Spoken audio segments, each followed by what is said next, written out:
You have absolutely no place in this family's business. You never did. My father said that at Thanksgiving dinner. 8 people at the table. My 7-year-old sister sitting 3 chairs away. The turkey was still being cut. Mom dropped her fork. Not dramatically. It just slipped. That tiny sound was louder than anything Dad had ever said to me, because it confirmed something I didn't even know needed confirming. But here's what no one expected. Grandma Cressida, 80 years old, sitting in her seat, rolled up to the edge of the table. She reached into that thick black leather diary she had in her hands. She opened up the old yellowed pages and said 6 words that ended 28 years of lies. What was inside the diary changed everything, not just for me. Before I go on, please take a moment to like and subscribe, but only if you genuinely connect with this story. Drop your location and local time in the comments. I'd love to know where you're listening from. The leather chair in room 304 of the Seattle Wellness Clinic always felt too cold. It was October 14th, 2024, exactly 4:15 p.m., and the gray Washington rain was tapping against the glass window. I sat with my hands tightly folded over my purse. I could hear the faint hum of the ceiling heater. "You stop talking, Elowen," Dr. Linus said gently. He clicked his silver pen. I looked down at my knuckles. They were completely white. "It is just hard to explain. If you met my father, you would respect him. Everyone in this city does. My dad, Silas Hawthorne, was the founder of Hawthorne Heritage Realty. Just last month, he donated $100,000 to the Seattle Children's Hospital. There is a large bronze plaque with his name shining on it in the main hall. He always smiles warmly in the newspaper photos, wearing his expensive tailored suits. Society sees him as a generous, perfect family man, but at our dining table, that smile never reaches his eyes when he looks at me." "Give me an example of what happens at the table," Dr. Linus said. I took a slow breath. The air in the office smelled like peppermint and old paper. As a curator at the Seattle History Museum, I knew the smell of old things very well. "Last Tuesday," I started, my voice a little rough. "We were at the house for dinner. Callum, my older brother, lost a major client that day. A $45,000 mistake because he forgot to send a simple contract email." Dr. Linus nodded slowly, waiting for me to finish. "Dad just poured him another glass of red wine," I said, feeling my chest tighten. He patted Callum on the back and said, "It is just a learning curve, son. We all stumble. The business will be yours soon enough." But then I mentioned that I finally secured the Miller art collection for my museum. It took me 6 entire months of hard negotiations. Dad did not even look up from his plate. He just cut his steak and said, "Still playing with dusty old things, Elowen? When are you going to get a real job that actually pays?" I paused, swallowing the heavy lump in my throat. It sounded so small when I said it out loud. Just a few words, but it was the exact way he said it. His tone made me feel like I was a small bug buzzing around his food. "How did that make you feel?" Dr. Linus asked softly. "Like I do not exist," I whispered. "Like I am a ghost walking around my own house." "So why do you stay, Elowen? You are 28 years old. You have your own professional job. Why do you still live there?" I looked at the round clock on the wall. 4:28 p.m. I had to leave very soon. "Because of Zinnia," I said immediately. "Zinnia is my little sister. She is 7 years old. She was a surprise baby, born when my mom was 42. Zinnia has this bright, loud laugh that fills the quiet, tense corners of our massive house. If I leave, she is left completely alone in that cold place with them. Mom just quietly agrees with everything Dad says to keep the peace. She drinks her tea, watches the garden, and pretends everything is completely perfect. And Callum is too busy trying to be Dad's exact clone. I need to protect her," I added. "And maybe I just keep hoping that if I work hard enough, if I do everything perfectly right, Dad will finally look at me the way he looks at Callum." Dr. Linus wrote something down on his yellow notepad. The scratch of his pen sounded very loud in the quiet room.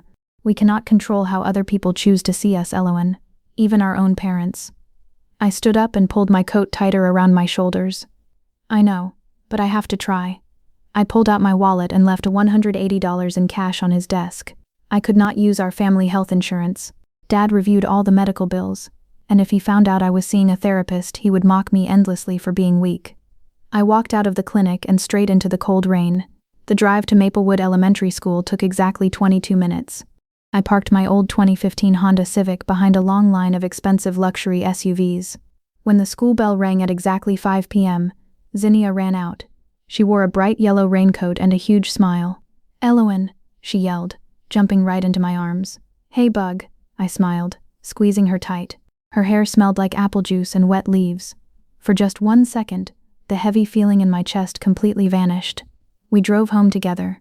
The Hawthorne family house was a huge modern building in Bellevue, surrounded by tall black iron gates. It always felt more like a museum than the one I actually worked in. It was cold, quiet, and full of expensive things you were not allowed to touch. When we walked through the heavy front door, the house was silent. Mom was in the kitchen, carefully arranging white roses in a clear crystal vase. "Wipe your wet shoes, Zinnia," Mom said, not even looking up from the flowers. "Your father is coming home early today. Grandma Cressida is joining us downstairs for dinner tonight." My stomach twisted a little bit. Grandma Cressida rarely left her bedroom upstairs. She was Dad's mother, an 80-year-old woman with sharp eyes who sat in her wheelchair, saw everything, but rarely spoke to anyone. "Okay, Mom," I said gently. "I will get Zinnia started on her math homework." Just then, the front door opened again. Dad walked in. He hung his expensive wet wool coat on the wooden rack. He looked at Mom, gave her a short nod, and then his eyes landed right on me. The calm warmth completely vanished from his face. "Elowen," he said, his voice flat and hard. "Move your car immediately. It is blocking the main driveway. Callum is bringing a very important business guest tonight, and I do not want him looking at that piece of junk." I gripped the wet straps of my bag tightly. "Yes, Dad." I looked down at Zinnia. She was watching us closely, her big brown eyes darting nervously between me and Dad. I forced a soft smile for her, putting my invisible mask back on. The exact same mask we all wore every single day in this house. Thursday, November 28th, 2024, 7:15 p.m. The dining room smelled like roasted turkey, warm garlic, and melted butter. The long oak table was covered with Mom's best white silk tablecloth and her expensive gold-rimmed plates. The crystal glasses clinked softly as everyone ate. I sat near the end of the table, cutting my meat into small, even squares. Zinnia was sitting next to me, kicking her legs under the chair, and quietly feeding small pieces of bread to our golden retriever. At the head of the table, Dad wiped his mouth with a white cloth napkin. He picked up his silver spoon and tapped it lightly against his crystal wine glass. Clink, clink, clink. The room went completely silent. Mom stopped pouring water. Callum sat up straight, checking the shiny silver watch on his wrist. Even Grandma Cressida, sitting in her wheelchair in the corner, stopped eating her soup. "I have a very important announcement to make tonight," Dad said. His voice was smooth, confident, and full of pride. He looked right at my older brother. "As you all know, Hawthorne Heritage Realty has grown by 20% this year. I am turning 65 next month. It is time for me to step back." He placed his large hand on Callum's shoulder. "Starting January 1st, Callum will be taking over the company as the new CEO. He will own 100% of the business shares. The entire legacy is yours, son." Callum smiled a big, perfect smile. "Thank you, Dad. I will not let you down." My hands stopped moving. My silver fork felt very heavy. I looked at Dad, my heart beating fast against my ribs. "Dad?" I said. My voice was quiet, but it echoed in the silent room. "What about the historical property division? We had a strict agreement. I spent the last 8 months working every weekend to research the Pioneer Square buildings for you. I saved the company nearly $50,000 in city taxes because of my museum background. You promised I would be the director of that new branch." Dad slowly let go of Callum's shoulder. He turned his head and looked at me. The warm, proud smile on his face melted away completely. His eyes were cold, like dark winter ice. He did not look angry. He looked annoyed, like I was a small piece of dirt on his clean shoes. "A director?" he said, letting out a short, harsh laugh. He picked up his wine glass. "Elowen, you are a glorified librarian who plays with old dust all day. You do not know the first thing about real business. But I did the work," I said, my voice shaking just a little bit. "I did all the legal research for free, because you said it would be my division. I earned my place in this family business." Dad leaned forward, placing both of his hands flat on the wooden table. The mask he wore for the public was completely gone. He sneered at me, his upper lip curling in disgust. "You have no place in this business," he said, his voice dropping low and sharp. "You never did. We only kept you around all these years out of pity. Your mom knows the truth." The words hit me like a physical punch to the chest. The air left my lungs. Out of pity. I slowly turned my head and looked at Mom. She was staring down at her plate of mashed potatoes. Her hands were shaking violently. She did not look up. She did not say a single word to defend me. She just sat there, hiding. Right at that exact second, something inside me completely snapped. The long years of trying to be a good daughter, the late nights working to make him proud, the silent crying in my bedroom, it all just died. I did not feel sad anymore. I did not feel the urge to cry. I just felt completely empty and very cold. I finally understood that my father did not just dislike me. He wanted me to feel worthless. I looked at Callum. He was silently smiling, drinking his wine, enjoying my humiliation. Let me ask you this. Why do you believe Silas decided to publicly humiliate me at the Thanksgiving table instead of privately? What was his real motive? Drop your theories below. I pushed my chair back slowly. It made a loud scraping sound against the wooden floor. I was going to pack my bags. I was going to take Zinnia and leave this house tonight. But before I could even stand up, a loud heavy thud shook the dining table. Everyone jumped. Grandma Cressida had rolled her wheelchair forward. Her old wrinkled hands were resting on top of a thick, dusty black leather book. She had retrieved it from her secure bank deposit box this morning, right after Silas threatened to move her to a cheap state facility.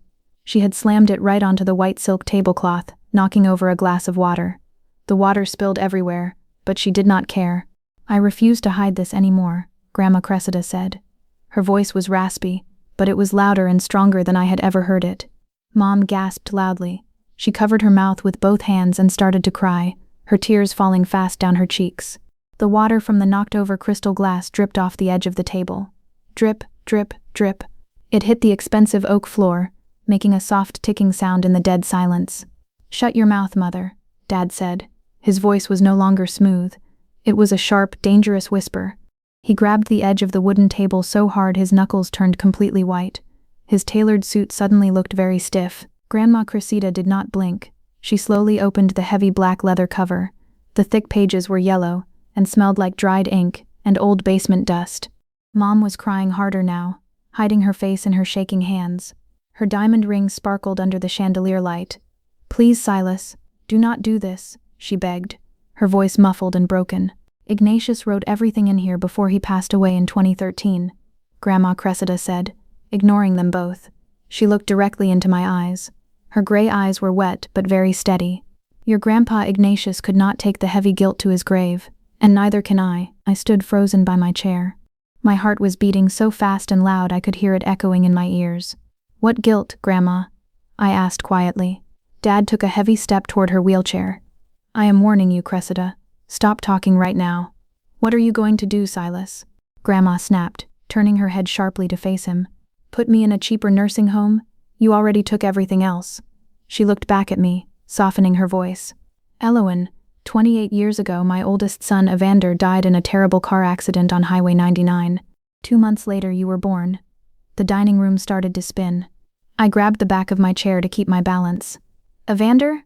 Uncle Evander." I had only seen him in a few old photo albums stored in the attic. "Your mother was terrified," Grandma continued, pointing a shaking finger at Mom. "She was a young widow with 0 income and a baby on the way. Silas stepped in. He married her quickly. He gave you his last name, but he did it for a price." I looked at Mom. She slowly lowered her hands. Her expensive makeup was ruined, black mascara running down her pale cheeks in messy lines. "I am so sorry, Elowen," she cried, shaking her head side to side. "I had nothing. He said he would pay for your school. He said we would have a perfect, safe life. I just had to promise to never, ever tell you about Evander." "That is not the whole truth, Cordelia," Grandma shouted at Mom. The anger in her old voice filled the room. She pushed the diary across the white silk table toward me. It slid and stopped right next to my dinner plate. "Ignatius left a private trust fund just for you, Elowen," Grandma said. $2.5 million. It was supposed to be legally transferred to you on your 25th birthday. But Silas forged the legal paperwork as your guardian. He used your money to buy the new downtown office building for Hawthorne Heritage Realty. He built his entire empire on your stolen money. Everything suddenly made perfect sense. The confusing puzzle pieces of my entire life clicked together in my mind. Dad's constant anger toward me, his absolute refusal to pay for my college, forcing me to take out heavy student loans. He didn't just dislike me.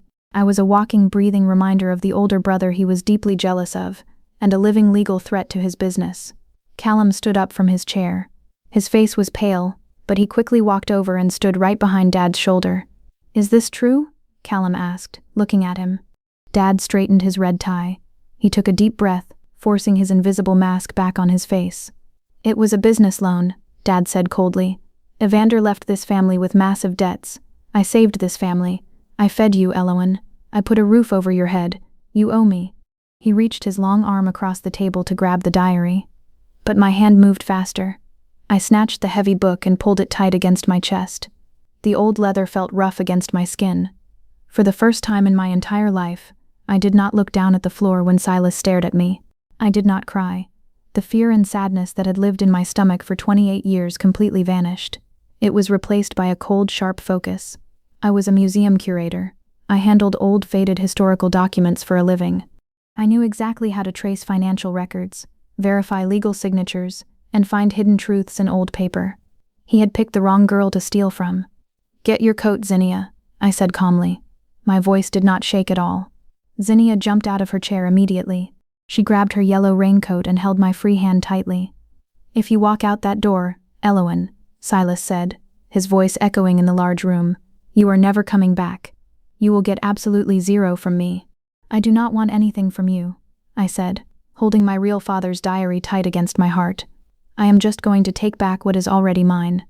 I held Zinnia's small hand. We walked out of the warm dining room, into the cold hallway, and stepped out the heavy front door into the freezing rain. I did not look back. November 28, 2024, 11:45 p.m., room 12 at the Evergreen Motor Inn on Aurora Avenue, smelled like old bleach and wet carpets. The pink neon sign outside the thin glass window buzzed loudly. Bzzz, bzzz. Zinnia was fast asleep on the lumpy double bed, covered in a scratchy brown wool blanket. Her small chest moved up and down smoothly. Her yellow raincoat was folded neatly on the plastic chair. Before she fell asleep, she had asked me where Mom was. I just kissed her forehead and told her we were on a special secret adventure for the weekend. I had to keep her safe from the heavy truth for a little while longer. I sat on the edge of the mattress.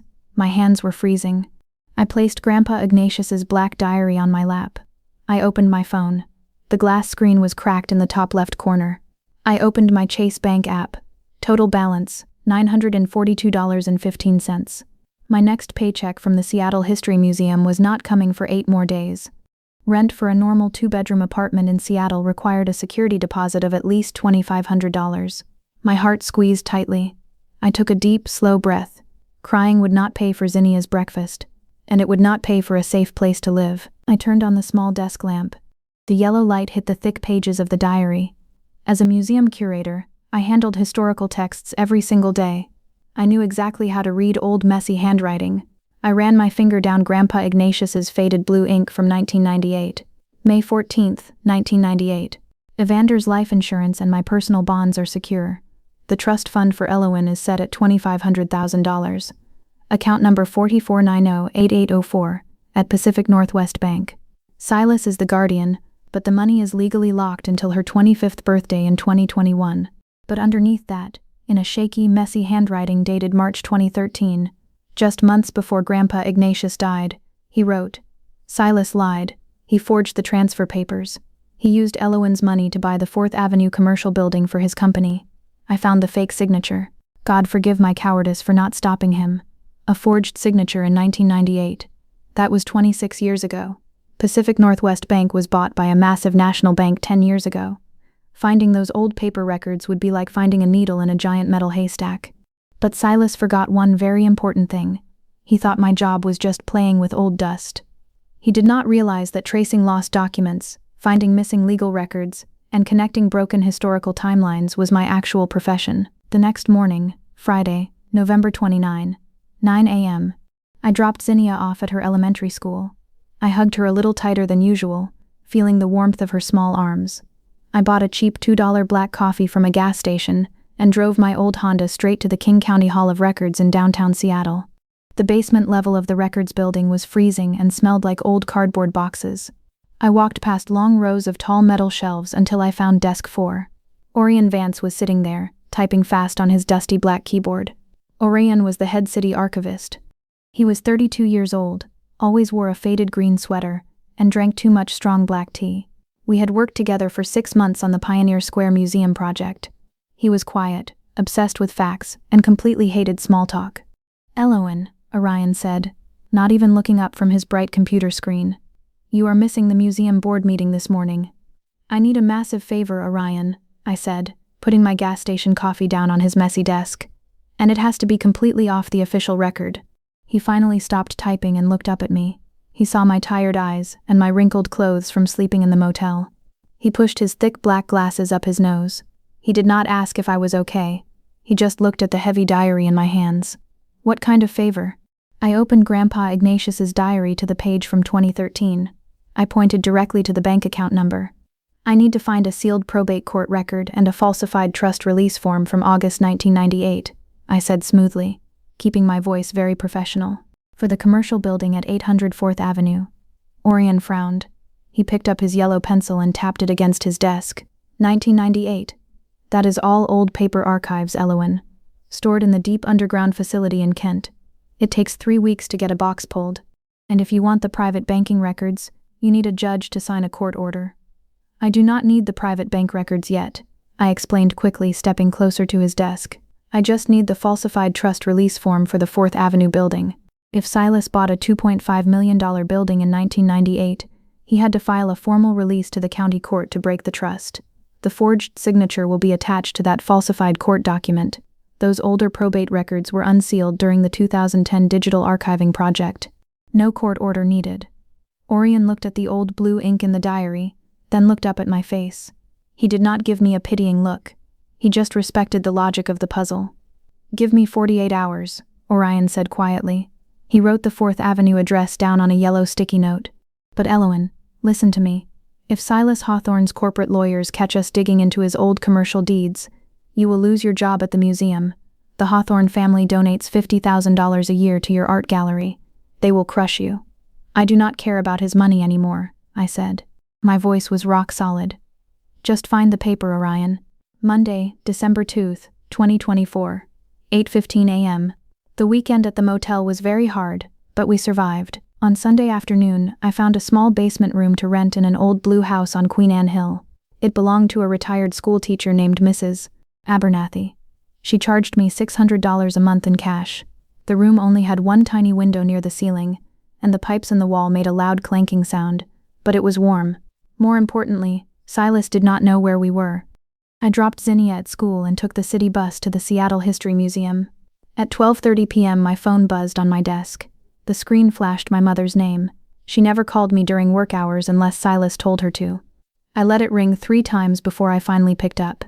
"Meet me at the corner bakery on 1st Avenue, Mom whispered into the phone. Her voice was shaking. "Please, Elowen, just for 10 minutes. The bakery smelled like sweet cinnamon and burnt coffee. Mom was sitting at a small metal table in the far back corner. She was wearing a thick black scarf wrapped tightly around her neck, and she kept looking nervously at the glass door. When I sat down across from her, she quickly pushed a thick white envelope across the table. "There is $800 inside," Mom said quickly, keeping her voice very low. "It is from my personal grocery money. Take it, Elowen. Buy some warm clothes for Zinnia." I looked at the white envelope, but I did not touch it. "I do not want his money, Mom. I want my own money back." Mom leaned forward, her eyes wide and scared. "You do not understand what you are doing, Elowen. Silas is furious. He fired 2 of his assistants this morning. Callum is completely panicking about the new CEO position. If you just come home tonight, hand over Ignatius's diary, and apologize to him, he said he will let you stay in your bedroom. He will forgive you." I stared at her. My own mother. She looked so small and tired, completely broken by 28 years of trying to please a man who only cared about himself. "Apologize for what?" I asked softly, feeling a heavy weight in my chest. "Apologize for catching him stealing my future? He gave you a life," Mom hissed, suddenly grabbing my wrist. Her fingers were very cold. "He protected us when Evander died. You have to let this go, Elowen. You cannot fight Silas. He owns the best lawyers in Seattle. He will ruin your museum career. He will take Zinnia away from you." I gently pulled my hand out of her grip. I looked deep into her eyes. There was no motherly warmth there anymore. There was only fear. She was so afraid of losing her big house and her expensive crystal glasses that she was willing to sacrifice her own daughter. "Zinnia and I are doing fine," I said slowly. I pushed the white envelope back across the metal table. "Do not call me again unless you are ready to tell the truth." I stood up and walked out of the bakery, leaving her sitting there alone with her money. At exactly 4 p.m., I was in the museum lab, carefully cleaning the dust off a 1920s map with a soft brush, when my phone buzzed again. It was a text message from Orion. Come down to the city records basement. Right now. I found something. I grabbed my coat and ran the 2 blocks to the King County Hall of Records. I found Orion standing in the freezing storage room, surrounded by tall stacks of brown cardboard boxes. He was holding a large magnifying glass over a thick yellow paper. Box number 8842 arrived early from the Kent storage facility, Orion said. He did not say hello. He just pointed to the heavy piece of paper on his metal desk. This is the official 1998 falsified trust release form submitted to the county court. I stepped closer, my heart beating fast. You were right, Elowen, Orion said, tapping his pencil on the bottom of the page. Silas transferred exactly $2.5 million from a private trust account by claiming to the court it was for your medical and educational needs. He signed the paper right here as your legal guardian. So that proves he took the money, I said, feeling a rush of hope. No, Orion said slowly. He looked up at me, his face very serious. A guardian's signature is not enough to break a locked trust fund in Washington state. The court required a sworn affidavit from a notary public confirming Grandpa Ignatius gave verbal consent before passing, or confirming the funds were strictly for the child. Orion slid the yellow paper toward me. Look at the notary public stamp and signature on this sworn affidavit. I leaned over the desk. Next to Silas's bold, sharp signature, there was a second name. It was written in blue ink. Above the name was a red circle stamp, an official state notary stamp. The name written on the line was Cordelia Hawthorne. The cold air in the basement suddenly felt suffocating. My hands started to shake. Mom did not just stay quiet while Silas stole my money. She helped him do it. She signed the legal papers. She was his active partner. The woman who just tried to give me $800 to keep my mouth shut was the exact same woman who helped steal $2.5 million from me when I was just a baby. But here's my question for you. Do you think my mom believed her forgery would stay buried forever? Or did she always know this reckoning would happen? I'd really love to hear your opinion. Drop it in the comments. Print the certified copy, Orion, I said. My voice sounded completely different. It was flat, cold, and hollow. Orion did not argue. He clicked his computer mouse twice. The large gray printer in the corner hummed loudly and pushed out a thick piece of paper with an official raised city seal. He handed it to me carefully, like it was a piece of broken glass. Elowen, Orion said softly, pushing his glasses up. You cannot fight a billionaire with one piece of paper. Silas has a whole team of corporate lawyers on the top floor of his building. The second you show this to a judge, they will bury you in legal paperwork until you run out of money. I know, I said, folding the paper and sliding it into my brown leather bag. That is why I am not going to fight him in court. Not yet. Tuesday, December 3, 2024, 10:30 a.m. The rain had stopped, leaving the Seattle streets shiny and gray. I sat in the grand reading room of the Seattle History Museum. The room smelled like lemon wood polish and old books. Across the small round table sat Mr. Alistair Thorne. He was 62 years old, wore a gray wool vest, and had sharp, intelligent eyes. Mr. Alistair Thorne was a retired estate lawyer and a senior member of the museum's charity board. For the last 2 years, he was the only person who truly respected my work. He often bought me coffee and asked me detailed questions about my historical research. I placed the certified copy of the 1998 trust release form on the table. Mr. Alistair Thorne put on his silver reading glasses. He picked up the paper, his eyes scanning the legal text very quickly. The room was perfectly quiet except for the ticking of the large grandfather clock in the corner. Tick, tock, tick. This is a massive federal crime, Elowen, Mr. Alistair Thorne said finally, putting the paper down. He looked at me, his face very serious. Forging a trust fund transfer for a minor carries a minimum of 10 years in prison, and notarizing a fraudulent court document is a severe federal offense, making your mother a direct co-conspirator. I have $900 in my bank account, Mr. Alistair Thorne, I said smoothly, keeping my hands perfectly still on my lap. If I go to the police, Silas will easily pay bail. He will hire the best defense lawyers in Washington. He will drag the case out for 5 years, and I will be homeless. Mr. Alistair Thorne took a slow sip of his black coffee. You are extremely logical for someone whose family just destroyed her life. Most people would be screaming or crying. Crying does not pay my little sister's grocery bill, I replied. I do not want a long court battle. I want leverage. I want my exact money back, and I want Silas to step away from the company completely, forever. Mr. Alistair Thorne leaned back in his wooden chair. A small, impressed smile appeared on his face. You want to trap him? Yes, I nodded. Silas is throwing a massive company gala at the Four Seasons Hotel on December 15th. It is his 65th birthday, and he is officially announcing my brother Callum as the new CEO in front of 300 important guests, investors, and news reporters. I leaned forward, looking directly into his eyes. Mr. Alistair Thorne, I know you have a strong personal history with Silas Hawthorne. I saw the museum donation records from 2020. He tried to buy this museum's land to build a parking lot, and you fought him for a whole year to stop it. You know exactly what kind of man he is. Mr. Alistair Thorne's smile slowly faded. His jaw tightened. He is a ruthless, greedy man who steps on anyone to get what he wants.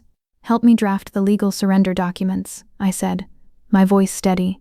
I need ironclad contracts. One for Silas to return the exact $2.5 million plus 26 years of compound market growth and punitive damages, and one for him to immediately resign and give up all his voting shares in Hawthorne Heritage Realty. Mr. Alistair Thorne took off his glasses. He looked at the forged deed, and then he looked at me. And if he refuses to sign them at this party, then I will file a massive civil lawsuit for fraud and breach of fiduciary duty the very next morning. Civil lawsuits become immediate public record. The media will find it, the investors will pull out, and a federal investigation will naturally follow. It is a completely lawful restitution and severance agreement. He can choose to sign a quiet out-of-court settlement, or he can fight me in a public courtroom and lose everything. Mr. Alistair Thorne was quiet for a long moment. He tapped his fingers on the table. Then, he reached into his vest pocket, pulled out his expensive gold pen, and placed it on top of the forged deed. I will draft the contracts for free, Eloin, Mr. Alistair Thorne said softly. Consider it my personal donation to the truth. I finally let out a slow breath. I had the secret. I had the legal power. Now, I just had to wait for the perfect moment to strike. Friday, December 6, 2024, 6:15 p.m. The basement apartment on Queen Anne Hill was completely silent except for the loud clanking of the old metal heating pipes. The small room smelled like cheap heating oil, and the bright red wax crayon Zinnia was using on the floor.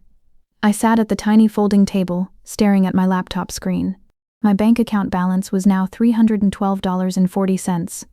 I had to pay Mrs. Abernathy for next month's rent in exactly 12 days. My chest felt tight, a familiar heavy pressure that made it hard to breathe. Suddenly, there was a soft knock on the wooden door.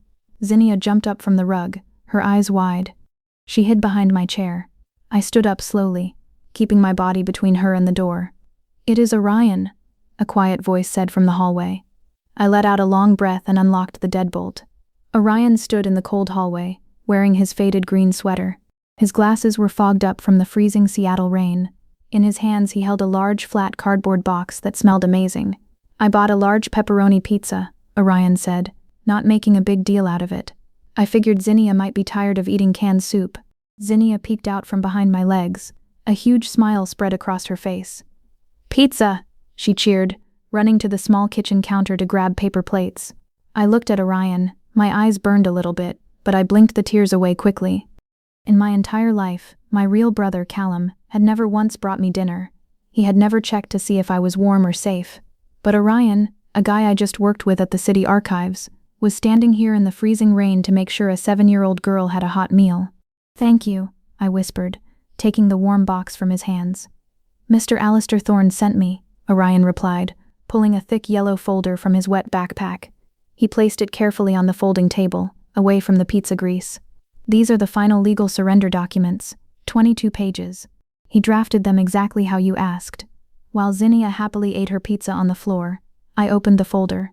The legal language was sharp and flawless. It demanded the immediate return of $2.5 million, plus a strict calculation of 26 years of compound market growth and punitive damages.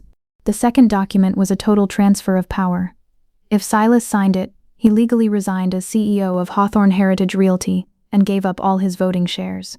It is a perfect trap, Orion said quietly, taking a slice of pizza. But Eloin, he is a very proud man. What if he just laughs at you and refuses to sign? He will not laugh when he sees the copies of the forged 1998 trust release form, I said, running my fingers over the crisp white paper. Silas cares about his public image more than his own breathing. On December 15th, the entire city will be watching him. If I expose him in that room, The police will arrest him on live television. He will sign. Monday, December 9th, 2024, 2 p.m. I was walking out of the local grocery store, carrying a small bag of apples, when a black car aggressively pulled into the parking space next to me. It is incredibly selfish, Elowen. I froze. The voice was smooth, confident, and very annoyed. I turned around. Callum stepped out of the car, standing right in the middle of the wet parking lot. He wore a dark blue $3,000 custom suit. His leather shoes clicked loudly on the wet asphalt. But despite his expensive clothes, he looked terrible. There were dark purple circles under his eyes, and his hands were tucked deep into his pockets. "You should not be here, Callum," I said calmly, holding my bag of apples tight. "Dad sent me," Callum said, stepping closer. His voice dropped to a harsh whisper. "Do you have any idea what you are doing to our family? Mom is locking herself in her bedroom. She cries all day. Dad is so angry he threw a glass across the living room yesterday. The company is supposed to be mine in 3 weeks, and you are trying to ruin it out of jealousy." I slowly put down my car keys. I turned to face my brother.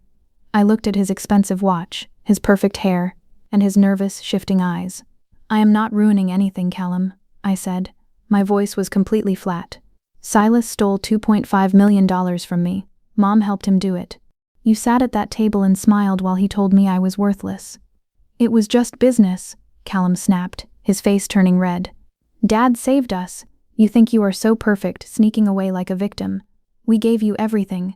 You are tearing this family apart for a dusty old diary." He was panicking. The pressure of trying to be Silas's perfect clone was finally cracking him. He needed me to come back and be the punching bag so he could feel safe again. "You do not care about Mom crying," I said softly, looking right through him.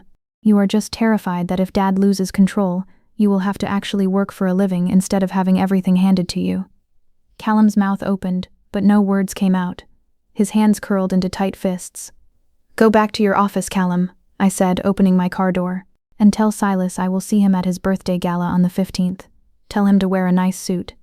Callum stared at my back for a long, heavy moment. He did not yell. He just turned around and walked quickly back to his car, his expensive shoes echoing nervously in the quiet lot. The clock was ticking. 8 days left until the gala. Thursday, December 12th, 2024, 8 p.m. The local FedEx printing shop on 3rd Avenue was brightly lit and completely empty. The large copy machines hummed loudly, smelling like warm plastic and fresh black ink. I stood at the counter, watching the machines spit out crisp white pages. Zip, swish, zip, swish. "That will be $45.20, the young cashier said, popping a bubble of pink gum. I handed her my debit card. My hand trembled just a little. That $45 was my grocery money for the rest of the week. But I needed these papers. I took the heavy cardboard box filled with 300 copies of the forged 1998 trust release form. Orion was waiting outside in his old gray Subaru. The heater was blowing softly. I got into the passenger seat and placed the heavy box on my lap. 300 copies, Orion said, looking at the box. He shifted the car into drive. One for every single guest at the Four Seasons Hotel. "Yes," I said quietly, staring out the wet window at the passing streetlights. "If Silas tries to throw me out before he signs Mr. Alistair Thorne's contracts, I will open this box. 300 real estate investors, city politicians, and news reporters will have his massive crime right in their hands." Orion nodded slowly. He did not ask if I was scared. He knew I was. But he also knew I was not going to stop. Sunday, December 15th, 2024, 10:15 a.m. The weekend was quiet, but my chest felt like it was full of tight metal wires. I was standing in Mrs. Abernathy's tiny basement kitchen, washing our cheap plastic cereal bowls in cold water. Zinnia was sitting on the rug, carefully drawing a picture of a large brown dog with her red and blue crayons. My phone buzzed on the kitchen counter. The screen lit up. New voicemail from Mom. I dried my hands on a thin paper towel. I pressed the phone to my ear. "Elowen," Mom's voice whispered through the speaker. She sounded out of breath, like she was hiding in a closet.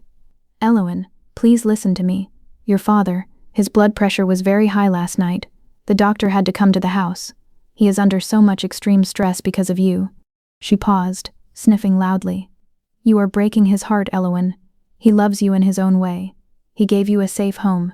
Please, do not come to the gala on Tuesday. If you do this, you will kill him. Just come home. We can go back to normal." I closed my eyes. The cold kitchen faded away, and for 1 second I was 16 years old again. It was the night before my high school graduation. I had proudly shown Silas my acceptance letter to a special summer history program in Washington, D.C. He had just laughed, sipping his expensive scotch. History program? Why waste my money sending you across the country to read dusty books? You are not smart enough for that, Elowen.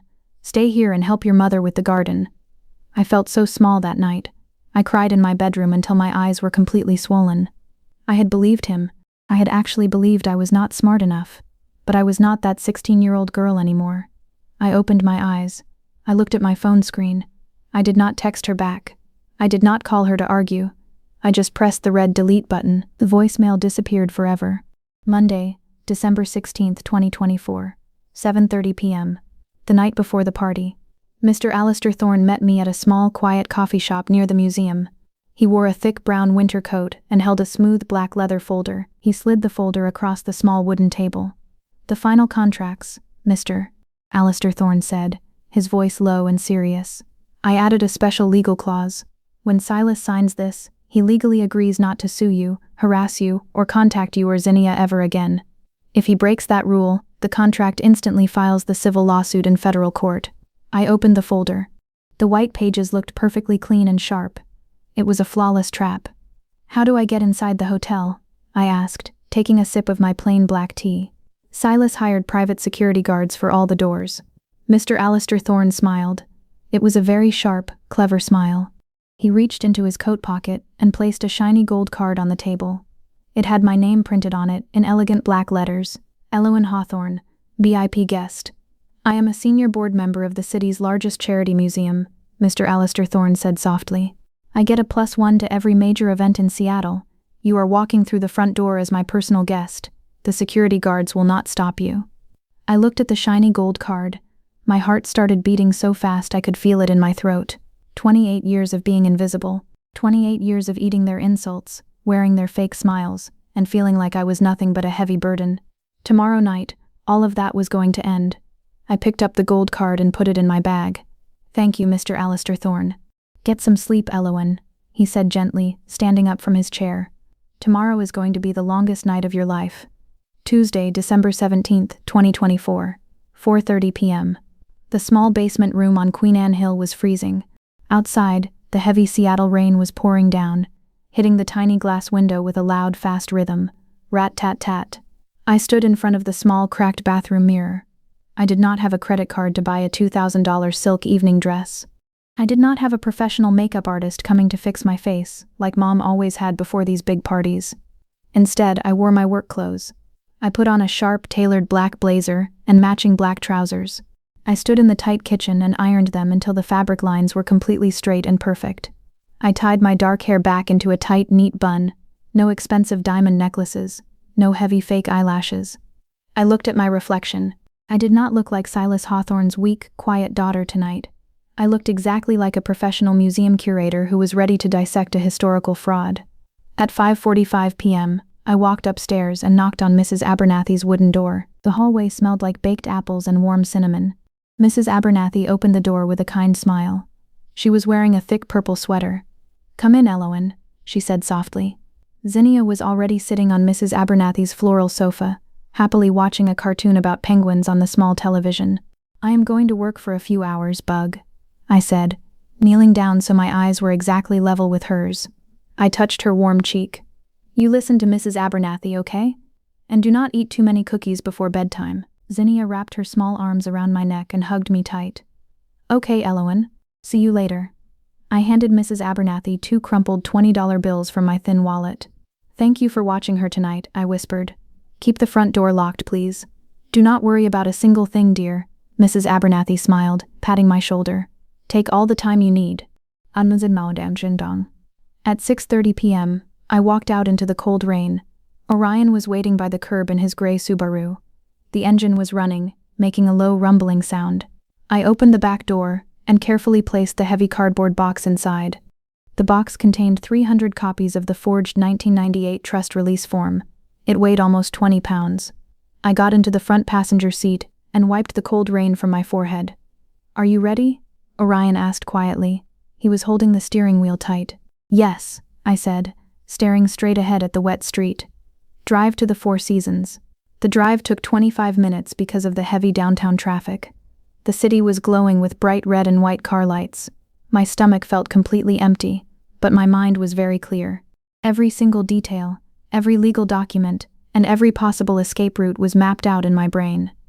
At 7:15 p.m., Orion pulled the car up to the side entrance of the massive Four Seasons Hotel. The front of the building was blinding, huge white spotlights pointed at the sky. A long red carpet stretched down the stone stairs. Men in expensive tuxedos and women in sparkling silver dresses were walking through the giant glass doors. Flash cameras clicked loudly as local news reporters took photos of Seattle's richest real estate investors. Mr. Alistair Thorne was standing right by the side doors, out of the heavy rain. He wore a beautiful black tuxedo and held a dark gray umbrella. I stepped out of Orion's car. I pulled the heavy cardboard box out of the back seat. "Good luck, Elowen," Orion said through the open car window. "I will park the car 2 blocks away and keep my phone volume on maximum. If you need me, you call." "Thank you, Orion," I said. I walked up the stone steps toward Mr. Alistair Thorne. He looked at my simple black suit and gave a small respectful nod. He did not ask why I was carrying a heavy brown cardboard box to a billionaire's birthday gala. "Let me help you with that, Elowen," Mr. Alistair Thorne said calmly. He signaled to a hotel worker standing near the door. "My assistant here has brought my charity board presentation materials. Please place this box on a rolling cart and bring it inside." The worker smiled politely, took the box, and put it on a brass cart. It was incredibly simple. The bomb was inside the building. We walked to the main security checkpoint. 2 large men in black suits were checking names on an iPad. Mr. Alistair Thorne handed the guard my shiny gold card. The guard scanned it, looked at me, and smiled. "Welcome to the Hawthorne Gala, Miss Elowen. Enjoy your evening." At exactly 7:30 p.m., the large wooden doors opened, and we stepped into the grand ballroom. The heat of the room hit my face immediately. It smelled like expensive roasted duck, vanilla perfume, and sweet champagne.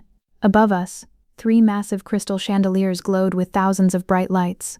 A professional string quartet was playing soft classical music in the corner. There were at least 300 people in the room. Waiters in white gloves walked around carrying silver trays of drinks. I stood near the back wall, completely hidden in the shadows, and scanned the crowd like a hawk. I found them immediately. In the center of the room, standing under the largest chandelier, was my family. Silas looked incredibly powerful in his dark velvet suit. He was holding a glass of wine, laughing loudly at a joke the mayor of Seattle just told. Standing right next to him was Mom. She wore a stunning emerald green dress. Her diamond earrings sparkled in the light. She was smiling perfectly, but her hands were gripping her small purse so tightly her knuckles were white. And then I saw Callum. He was standing a few feet away, talking to a group of bank managers. He was sweating. He kept pulling at his tight collar, nervously looking around the room, terrified of making a mistake. "He is going to make his speech in 20 minutes, Mr. Alistair Thorne whispered, standing next to me. He tapped his leather folder, which held the legal surrender contracts. "Let him enjoy his last 20 minutes of power," I said, my eyes locked on Silas's smiling face, "because it is the last time he will ever smile like that again." Tuesday, December 17th, 2024, 7:50 p.m. The soft classical music suddenly stopped. A tall man in a black uniform walked up to the front of the room. He tapped the tall microphone on the stage. Thump, thump. "Ladies and gentlemen," he said loudly, "please welcome the founder of Hawthorne Heritage Realty, Mr. Silas Hawthorne." The entire ballroom erupted in loud clapping.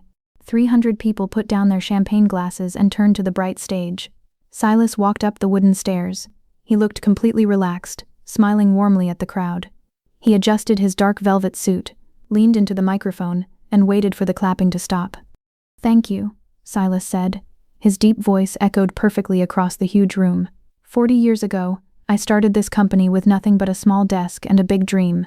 I built this empire on trust, hard work, and family values. I stood in the shadows near the brass rolling cart. I felt completely sick to my stomach hearing him talk about family values. "But a man cannot lead forever," Silas continued, placing his hand over his heart. "Tonight, I am officially stepping down. I am handing the entire company to a man who understands my vision. My son, Callum Hawthorne." More loud clapping. The bright white flashes of camera lights went off like fireworks. Callum walked up to the stage. His face was pale and shiny with sweat, but he forced a big fake smile. He hugged Silas. They stood together, posing for the news reporters. It looked like the perfect American family picture. At 8:05 p.m., Silas and Callum walked down the stage stairs to the main floor. A group of important city officials and newspaper reporters immediately surrounded them. Mom was standing right there too, holding her green silk dress, smiling proudly for the cameras. It was the perfect time. I looked at Mr. Alistair Thorne. He gave me a single nod. I took a deep breath, picked up the black leather folder, and walked straight out of the shadows. My black work shoes did not make a sound on the thick red carpet. I pushed gently through the crowd of rich investors. "Excuse me," I said softly, sliding past the mayor of Seattle. I stopped right in front of Silas. He was holding a fresh glass of red wine. When he saw my face, his perfect warm smile completely froze. His eyes widened for just one split second. He quickly looked down at my simple work clothes, and his jaw tightened. Mom saw me next. She gasped out loud. Her hand flew to her mouth, and her face turned completely white. "Elowen," Silas said quickly. He forced a fake, tight smile for the reporters standing around us. "What a surprise. I thought you were working at the museum tonight." "I am working, Silas," I said. I did not call him Dad. My voice was very calm and completely normal, like I was ordering a cup of coffee. But in the quiet circle around us, everyone heard it. Callum stepped forward, his eyes darting nervously to the cameras. "Elowen, this is a private business event. You need to leave right now." "I have a gift for you," I said, ignoring Callum completely. I held out the black leather folder to Silas. Silas did not take it. He chuckled loudly, looking at the mayor. "My daughter, everyone, always so dramatic with her history projects." He leaned in close to me. I could smell the strong mint and alcohol on his breath. "Get out," he whispered sharply through his teeth, "before I have security drag you out by your hair." I did not blink. I did not back away. "Open the folder, Silas," I said evenly, "or I will open the brown cardboard box by the door. The one that has 300 copies of the 1998 trust release form and the drafted civil lawsuit for massive fraud. The one with Grandpa Ignatius's stolen money." Silas stopped breathing. The color completely drained out of his face. His eyes locked onto mine. He searched my face for any sign of a joke or fear. He found absolutely nothing. I was cold stone.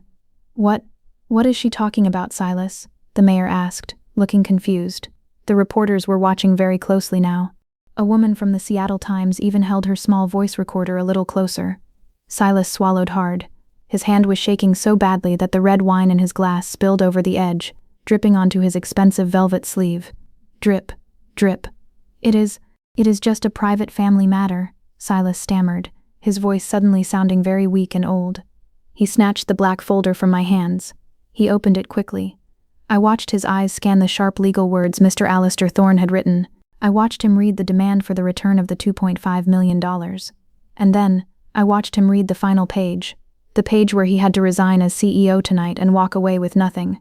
"You are insane," Silas whispered, his voice cracking. He looked like a trapped animal. "I will never sign this." "Then do not sign it," I said, keeping my voice very soft. I reached into my blazer pocket and pulled out the single piece of paper Orion had printed for me. It had the heavy raised city seal on it. I unfolded it so only Silas and Mom could see it. Mom let out a soft, broken cry when she saw her own blue ink signature next to the red notary stamp. "If you do not sign that folder right here, on this table, in the next 60 seconds, I said calmly, looking right into Silas's terrified eyes, "I will hand this drafted lawsuit to the Seattle Times reporter standing 2 feet behind you. It will be public record by morning, your investors will panic, and the federal investigation will ruin you." Tuesday, December 17, 2024, 8:10 p.m. The heavy crystal chandelier above us seemed to shine directly onto Silas's pale face. The 60-second countdown started. The silence in our small circle was so thick it was hard to breathe. The reporters were still watching, completely confused, waiting for Silas to smile and make another rich, charming joke. But Silas could not smile. His chest was moving up and down very fast. He looked at the raised city seal on the forged paper in my hand. His mind was racing, calculating the exact math of his own destruction. 45 seconds, I whispered, keeping my eyes locked on his. Callum suddenly pushed forward. His face was red and sweating. He grabbed the black leather folder from Silas's shaking hand. "What is this?" Callum hissed. He quickly read the top page. His eyes scanned the legal words. Total transfer of power. Immediate resignation. Callum's mouth dropped open. He looked at Silas in absolute panic. Dad, you cannot sign this. It says you give up all your voting shares tonight. The company. What about me? You just announced I am the CEO.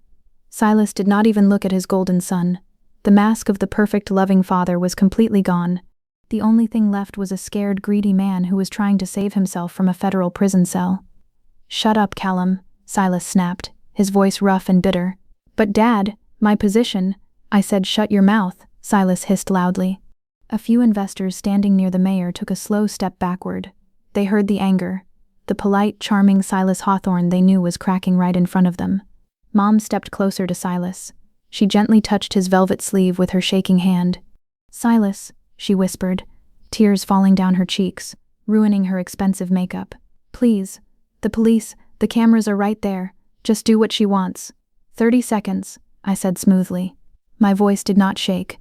My heart was beating like a heavy drum, but I stood as still as a stone statue. Silas looked at me. His eyes were full of pure poison.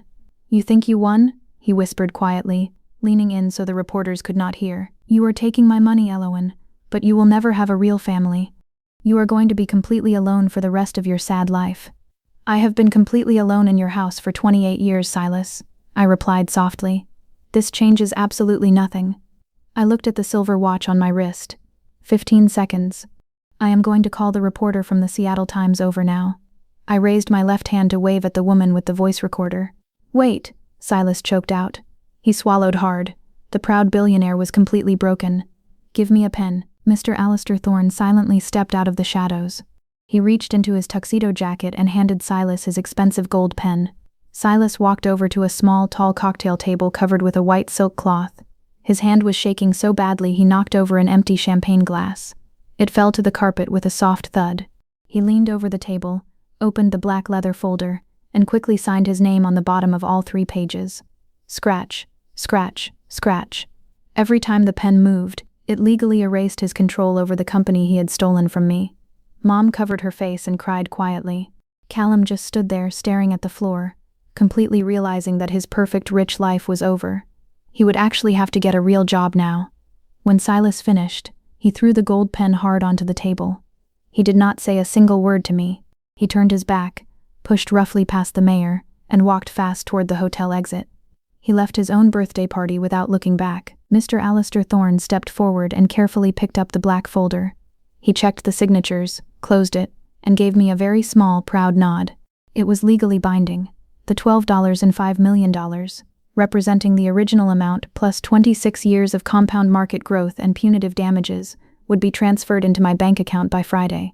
I folded the certified copy of the forgery and put it safely back into my blazer pocket. Mom took a step toward me. She reached out her shaking hand.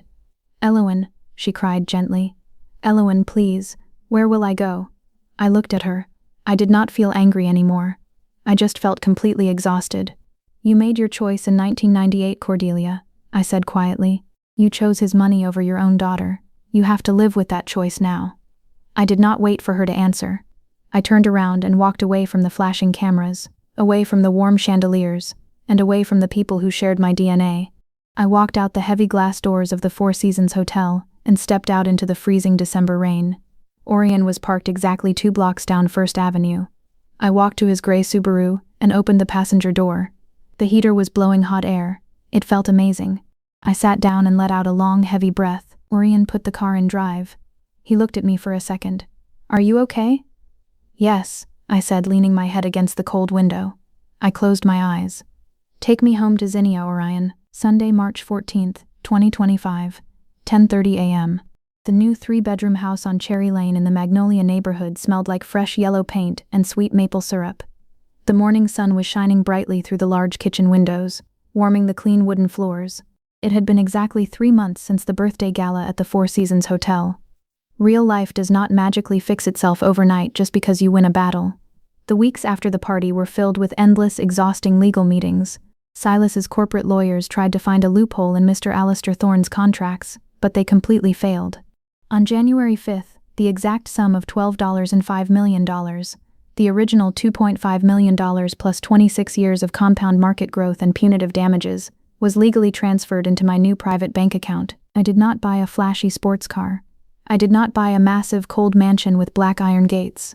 Instead, I bought this quiet, safe house for $750,000. I set up a secure, locked college trust fund for Zinnia, making sure nobody could ever touch her future. And I kept my exact same job at the Seattle History Museum because I truly loved it. I was standing at the kitchen counter, flipping a golden pancake in the metal pan, when I heard the mail carrier drop letters through the front door slot. Click-clack. I turned the stove off, wiped my hands on a blue towel, and walked to the front hallway. There were a few boring electric bills and a shiny grocery store catalog, but at the bottom of the pile was a thick, cream-colored envelope. I recognized the perfectly looping handwriting immediately. It was from Mom. I carried the envelope back to the kitchen table and sat down. For a few seconds, I just stared at my name written in her blue ink. My chest did not feel tight anymore. The deep, heavy fear that used to live in my stomach was completely gone. I opened the envelope carefully and pulled out a single piece of paper. Elowen, I hope you and Zinnia are staying warm in the rain. Silas packed his bags and left for Florida 2 weeks ago. The company completely fell apart after the board of directors found out he resigned so suddenly. Callum lost his CEO position, and now he is working as a junior salesman at a small car dealership. I am living in a small rented apartment in Tacoma. I am so sorry, Elowen. I sit here alone every single day, and I think about how I failed you. I was just so scared of having no money. I miss you. I miss my little girl. Please, can we just have a cup of coffee next week? I want to see Zinnia. Love, Mom. I read the letter twice. The silence in the kitchen was very peaceful. A year ago, a letter like this would have made me cry for hours. I would have felt incredibly guilty. I would have driven straight to Tacoma, paid her rent, and tried to fix everything, just to feel like I had a real mother. But I looked at the words carefully now. I saw the truth hiding behind the tears. She did not reach out to apologize when she was living in her massive mansion. She did not say she was sorry when she was wearing her diamond earrings at the hotel party.